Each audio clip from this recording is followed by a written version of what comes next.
আমার মনে হচ্ছিল যে আমি মরে যাব, কিন্তু এইটা চলমানই থাকবে। আমি এরকম আমি কখনো ভাবিনি যে আমি আবার একটা নতুন বাংলাদেশ বা স্বৈরাচারের পতন। আমি জানি না, আমি সরাসরি এটাই বললাম যে দেখতে পাবো আমি।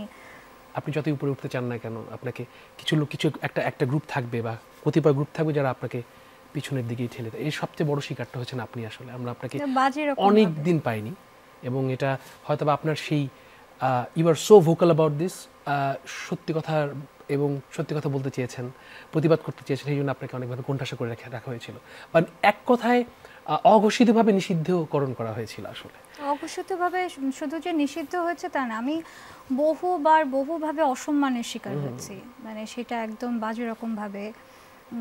আমার এমন হয়েছে যে আমি আমার সাথে যারা টিমে তারা আরও ভালো বলতে পারবে, যে একটা অনুষ্ঠানে গিয়েছি মাঝপথ থেকে ফেরত আসতে হচ্ছে, বা অনুষ্ঠানে গিয়েছি বলেছে যে এখানে ন্যান্সি উঠতেই পারবে না, উঠলে আমি টাঙ্গাইলে তো আমি ঢুকতেই পারিনি। মানে এরকম বেশ কয়েকবার হয়েছে যে অনুষ্ঠান করবার কথা হয়েছে বা আমি করতে পারিনি। তো আমি টাঙ্গাইল নামটা শুনে আবার টাঙ্গাইলে মানুষজন আমার উপর খেপে যাওয়ার কিছু নেই, মানে এটা প্র্যাকটিক্যালি ওখানে আমি ঢুকতেই পারিনি।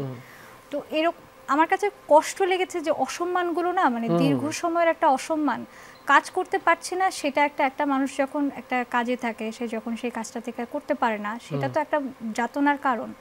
তার পাশাপাশি যদি তাকে অনেক ধরনের অসম্মানের মধ্যে দিয়ে যেতে হয়, অনেক ধরনের অকারণ পুলিশি হয়রানি বলেন বা যে কোনো কিছু, এবং তার প্রভাব কি আমার ব্যক্তি জীবনে, সংসার জীবনে পড়েনি? আমার কারণে যখন আর আমার সাথে আমার রিলেটেড আমার আব্বা, আমার ভাই, আমার হাজব্যান্ড, আমার ইনলজ যখন বিভিন্ন বুলির মধ্যে দিয়ে যাচ্ছে, তখন তারাও তো মনে করছে যে ওর কারণে আমরা এই এতগুলো কষ্টের মধ্যে দিয়ে যাচ্ছি। ও আমাদের ফ্যামিলিতে যদি অ্যাড না হতো তাহলে আমাদেরকে এসবের মধ্যে দিয়ে যেতে হতো না।